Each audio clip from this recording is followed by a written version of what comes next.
Thank you. Good morning. It's a pleasure to be here. I just came down by Eurostar. Amazingly easy to get from London here and back. But I'm excited to be here because I've heard quite a bit about what you are doing with Vision 2020, what you're doing with sourcing and sustainability. And I think there's a great opportunity to talk about how that connects to the idea of creating shared value, and where sustainability and shared value overlap and where they're different. Just to give you a little background, Michael Porter and I started FSG, a nonprofit consulting firm, about 15 years ago. And when we started, we called it Foundation Strategy Group, because the idea was to work with charitable foundations on how to be more effective in their giving, thinking that that would really be a powerful way to help solve social problems.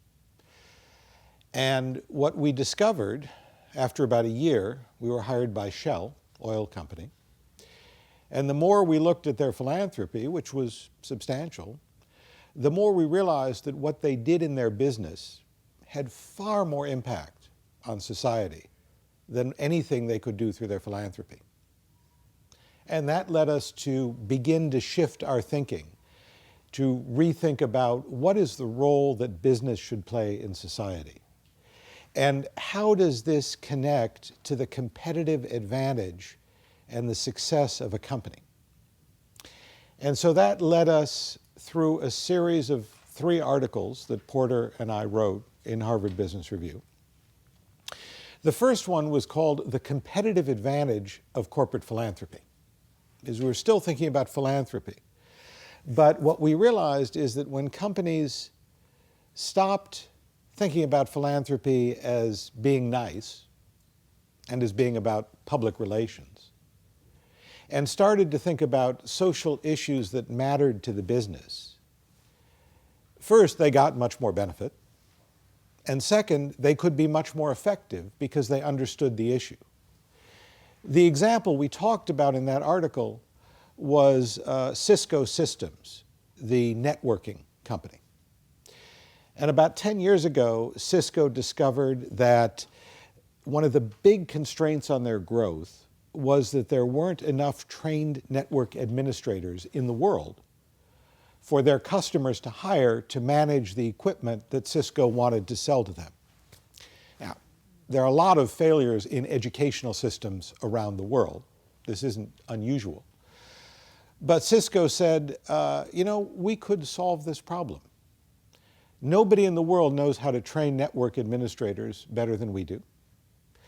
We'd have to have a physical place where people could work on the equipment, but we could create a distance learning curriculum, a 2-year-long course, to ensure that anybody who graduated anywhere in the world got to the same level of quality. And so they began to set up these networking academies around the world, and they used their sales offices all over the world to find local partners. So they found universities in China, they found secondary schools in inner city communities that were very poor in the US, they found community-based organizations in developing countries, remote areas in India or in the Middle East. And they now have they're in 165 countries. There are 10,000 networking academies around the world. They've graduated 4 million network administrators. Now, it's philanthropy. They're not making direct money from this. But they've fundamentally changed a constraint on their business. And because these 4 million people are being trained on Cisco equipment, it's actually contributed to their competitive advantage over other networking companies, as well as expanding the market and potential for everyone. So that was the idea of the competitive advantage of corporate philanthropy. But the more we thought about it, the more we realized this goes way beyond philanthropy, and that there really is an opportunity to rethink the role of business in society here. And that is what led us really to this idea of creating shared value.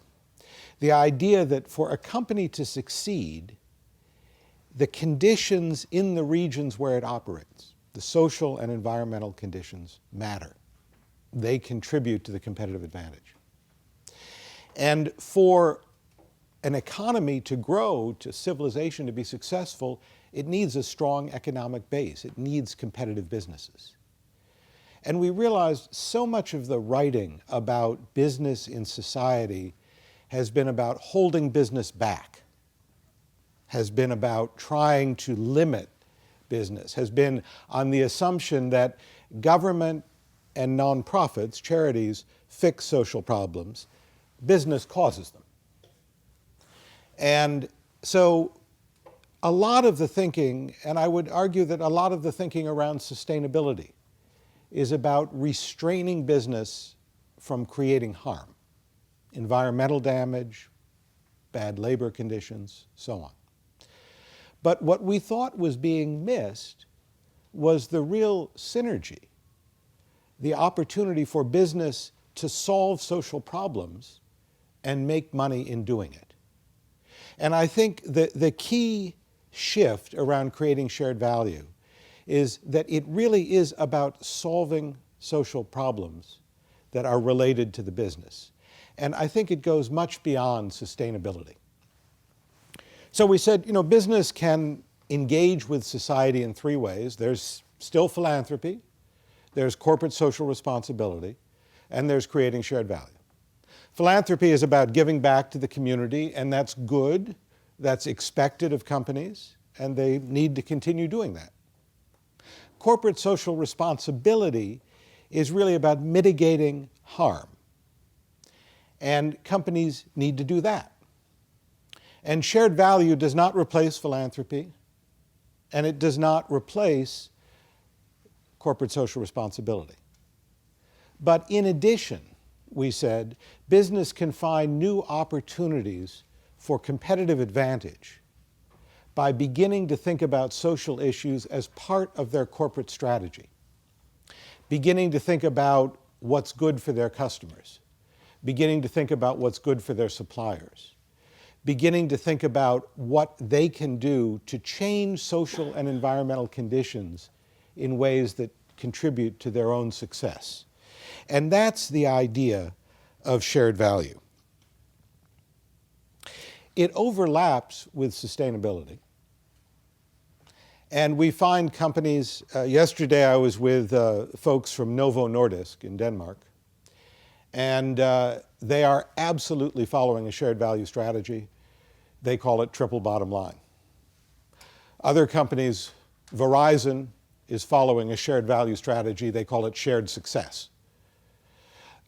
Each company has its own words, and there are certainly companies that under the banner of sustainability are really creating shared value. But the concepts, I think, are not identical. One of the problems in explaining the difference between shared value and sustainability is that people mean many different things by sustainability.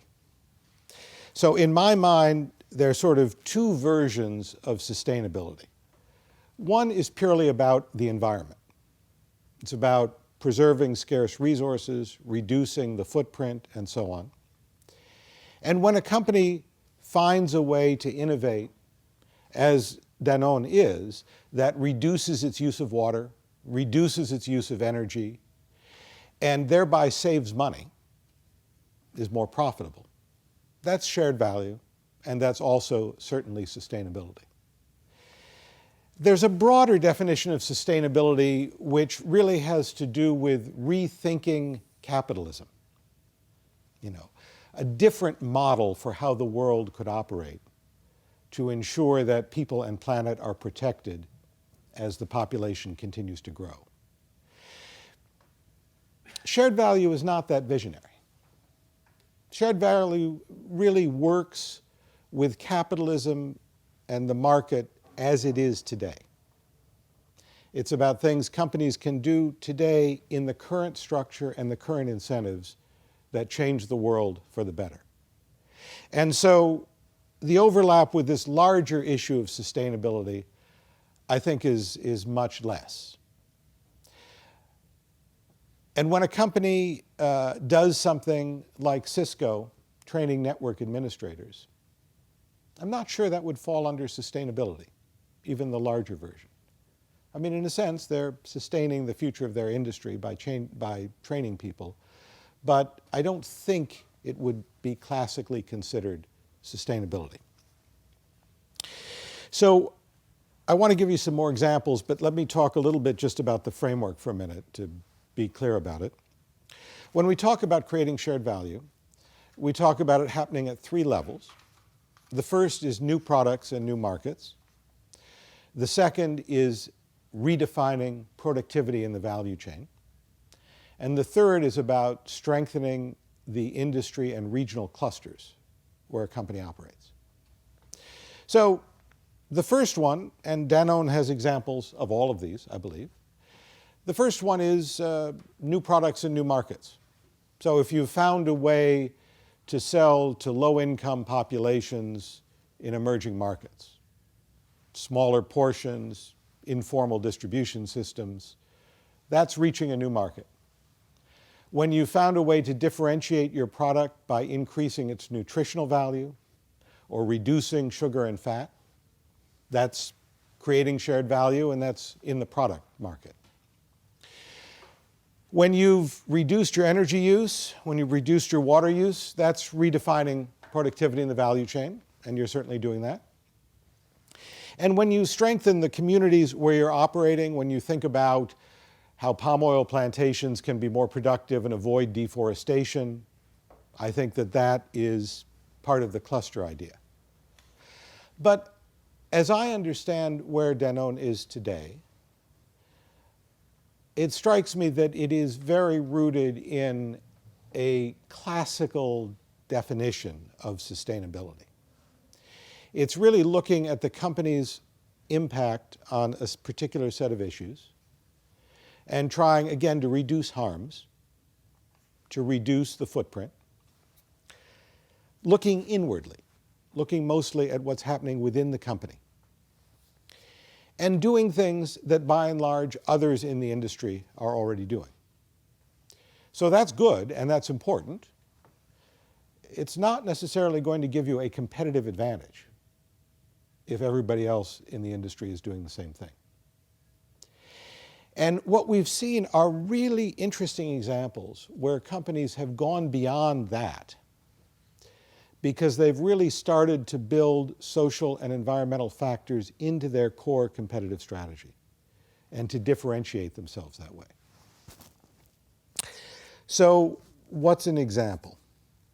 I think a really interesting example is Yara, which is a Norwegian fertilizer company, largest fertilizer company in the world. And they realize there's immense opportunity to sell more fertilizer in Africa, where very little fertilizer is used by farmers, mostly smallholders. But to do that, you need to really find ways both for farmers to have access to inputs and to increase their income so they can afford to buy fertilizers and things. Now, there are lots of efforts that the World Bank and USAID and other development agencies have done to improve farmer productivity. But one of the things that happens is if you work with smallhold farmers and increase their yields, you can actually destroy the price if there's no distribution mechanism beyond the region, because all of a sudden the region is flooded with coffee or cocoa or whatever it might be, and the price drops and the farmers are actually worse off than before. So Yara said, you know, we really need to think about the entire value chain of agriculture. And we need to think about, in a country like Tanzania, how we can create an agricultural corridor that runs through the entire country, connecting smallhold farmers to ports so they have access to international trade and global companies. And so they began to work with the World Economic Forum and development agencies and the government of Tanzania to develop this concept of an agricultural corridor that would actually cover a third of the country. Now, there's a whole sequence of things that had to happen to do it, right? You needed transportation, but before you could have transportation, you needed access to fuel and energy. You needed, distribution of agricultural inputs. You needed cold chain storage to prevent spoilage. You needed to tie it into the needs of global corporations that would be buying these commodities. At the end of the day, they developed a project that brought together 250 different organizations around a common agenda to create this agricultural corridor. 38 different companies were involved. Companies like Bayer and Syngenta and Unilever and so on. Development agencies were involved. The government of Tanzania was involved. Power companies were involved. Shipping companies were involved.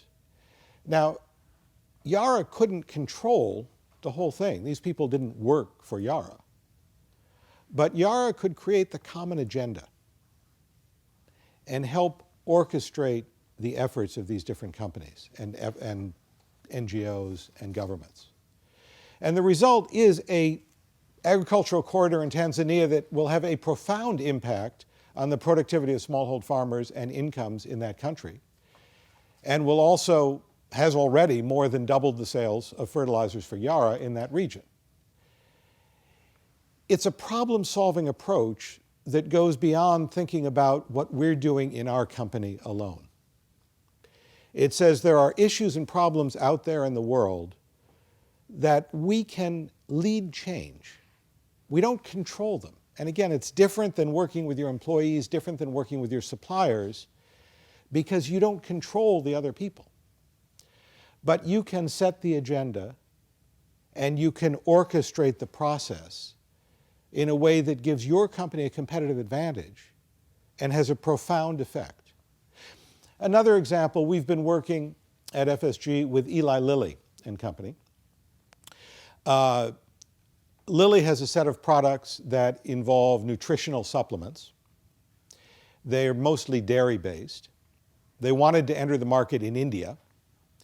They couldn't find a reliable supply of dairy products, of milk, from local farmers at a scale that would enable them to create the operations they wanted to create.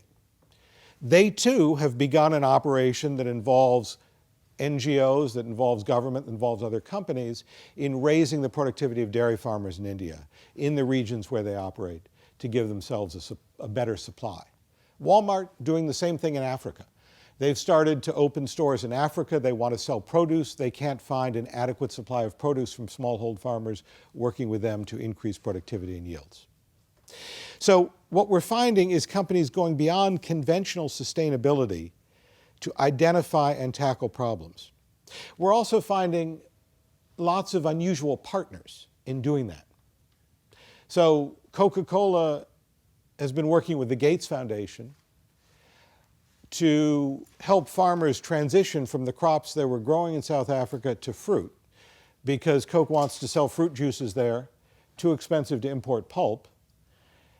They'll buy the fruit from the farmers, but there's a transition process where the farmers have to plant new trees and learn how to manage them and have some period of time before there's a harvest that they can sell. Now, on the one hand, you say it's crazy. The world's largest foundation is giving money to one of the world's largest profit-making companies.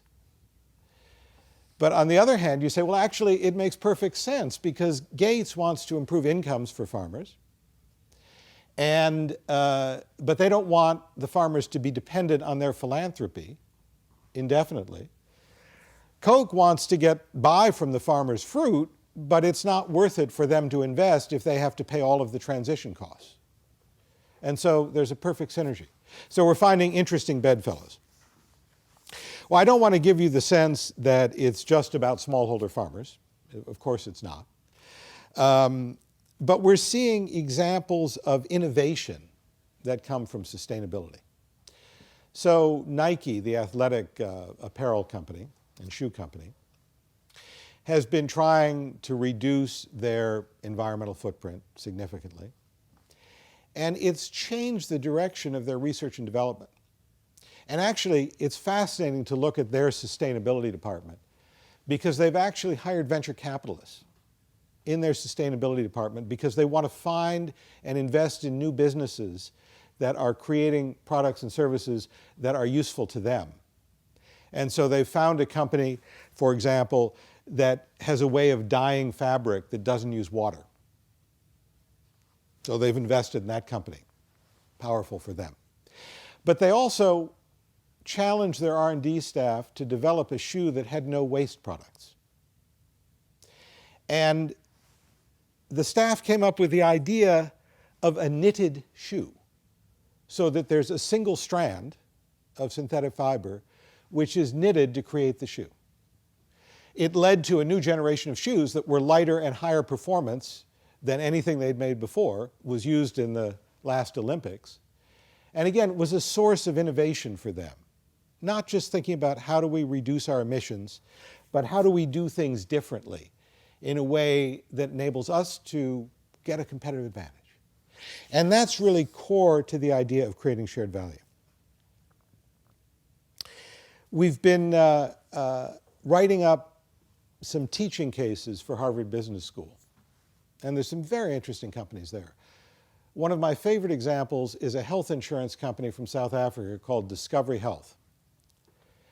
They started about 10 years ago with the idea that they could use behavioral economics to improve the health of their members.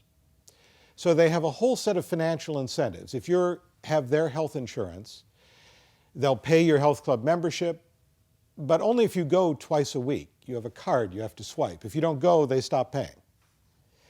When you go to the grocery store, you swipe the card, and you'll automatically be reimbursed 25% of whatever you spend on fresh fruit and vegetables, but only fresh fruit and vegetables. Okay? They have a whole set of these incentives, and they have had studies done. Johns Hopkins University did a study that their members actually have a longer life expectancy. They actually get sick less often. When they're sick, they recover more quickly. And so their health costs are lower. Here's a health insurance company that has said, our job isn't just to cover costs.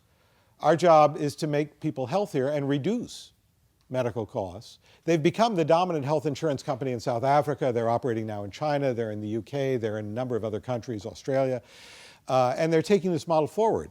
They're also applying it in different ways. And so they've started selling auto insurance.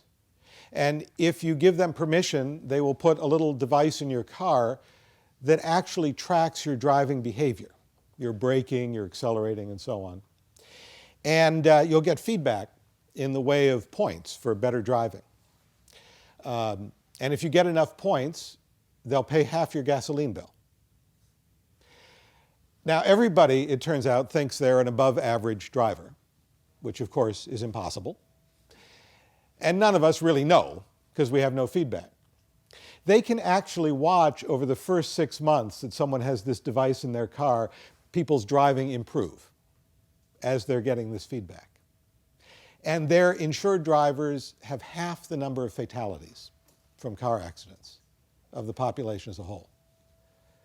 Again, they've rethought the nature of their business to build a competitive advantage out of a social benefit that they are providing, and created a more profitable model for themselves in doing that.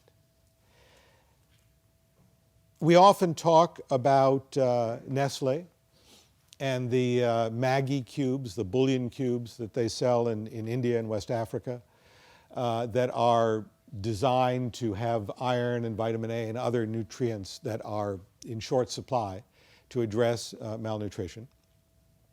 I understand they sell something like 90 million a day and have had a significant impact on micronutrient deficiencies in regions of West Africa. But to do that, they had to understand the problem at a way that we don't usually think about social issues. The nonprofit sector is full of good ideas that if people were rational, they would follow. But people aren't, and they don't. So to develop this product, Nestle actually sent anthropologists out into homes of low-income families in the regions where they wanted to sell it. They went to 1,500 families to look at how typically the women cooked, how they used their limited budget, and to design a product that could cover up the bitter taste of the iron and some of the other micronutrients, but would be cheap enough to be affordable and would have the right flavors and spices that women would want to use it in their cooking. They had to really understand the issue and the population just as they would any other new product design. But core to this product was creating greater sense of nutrients. I think what we've seen is that when a company begins to think about shared value, it opens up some new doors, new products, new ways of thinking about the cluster, new ways of thinking about their value chain. But it's also quite a long journey because companies are not set up to think this way. We've seen companies create new positions, vice president for shared value, vice president for social innovation, because typically the people who think about the social issues are in the CSR or sustainability department and are not the same people who are designing new products, are not the same people who are leading operations. And so there's often a shift that has to happen. One of the other cases we're writing up is Novartis, the pharmaceutical company.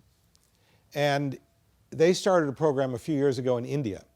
They were selling, and had been for many years, their pharmaceuticals in the major cities where there were hospitals and doctors and pharmacies and so on. But 70% of the population lives in rural villages where they had no access. And in fact, where they still practice traditional medicine, which can sometimes be good and sometimes be lethal. For example, the traditional Ayurvedic approach to treating diarrhea is that it comes from an excess of fluids. So you don't give people fluids. Well, of course, what kills children with diarrhea is dehydration. It's exactly the wrong answer. So they said, you know, we've got to get people to begin to think about basic health-seeking behavior. Sanitation, hand washing, recognizing symptoms of disease, the idea of going to a doctor, nurse, someone to be diagnosed, getting treated. So they hired 300 healthcare workers from the villages, women from the villages, and trained them to be healthcare educators. These weren't salespeople. Their job was just to go around from village to village with kind of a cartoon kit, because many of these people were illiterate, to tell stories about how to improve health, about how to engage in basic healthcare behavior. And then they had a distribution network that involved 50,000 local pharmacies and clinics to get their drugs out there. It's been a very successful program. It took them about 3 years before it broke even, much longer than usual. But it's now profitable. It's reaching a population of 80 million people that they couldn't sell to before. They've started to bring it out in Kenya and in Vietnam. And they have a new business model that frankly can reach many more people than their traditional business model ever has reached. What's fascinating as we're writing up the case is internal tensions within the company we're finding. It's a highly commission-driven company. And in order to get the drugs out to these rural areas, they still have to go through the urban distributors, which are divided up into different districts and on which people's commissions are based. And this model, while it's profitable, has a higher cost structure. And it turns out these wonderfully innovative, passionate people who have developed this model, who've brought healthcare to these tens of millions of people, are spending more of their time putting out internal fires and battles because there's huge arguments over who gets credit for the sales that went through an urban district, which division has to bear the added costs of this. The entire structure of the organization and its compensation scheme has fought against this new market innovation. And so what we're seeing is that while shared value can sound simple, just a new way of thinking about things, the reality is within companies it often requires quite profound change in what is being measured and reported, in how people are compensated, in the organizational structure, in who has to work with whom to share that information. We're finding companies actually begin to take a social purpose as part of their competitive positioning. Nike says we're about health and wellness. We're not just an apparel and footwear company. IBM says we're about a smarter planet. We work with cities and governments around the world to use big data to solve problems like crime or traffic or water usage. And in that purpose, we find they are attracting customers who like to be part of that purpose, recruiting employees who want to work for a company that has a social purpose, and finding new opportunities to do things differently than they have before and incubate new projects that can create a competitive advantage for them. So I spend my time nowadays wandering around the world, giving talks about shared value. We've now spoken and had conferences on pretty much every continent, perhaps not Antarctica. But it has been amazing to me the resonance that this idea has had. The companies in every region of the world who see this as a new opportunity.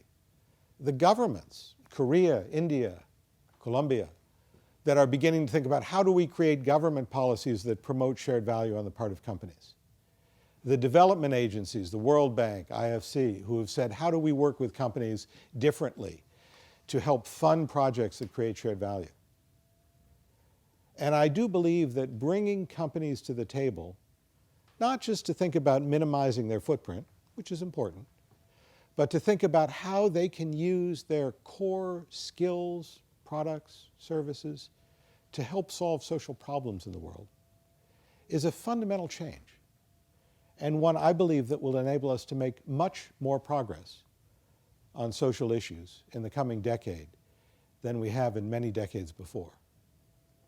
And indeed one that will enable companies to find new sources of competitive advantage that really matter. If Michael Porter were standing here, he would say he thinks this is the next big thing in management strategy. He thinks this is not a small idea, but that learning how to create shared value is going to be the challenge for companies in the coming decade.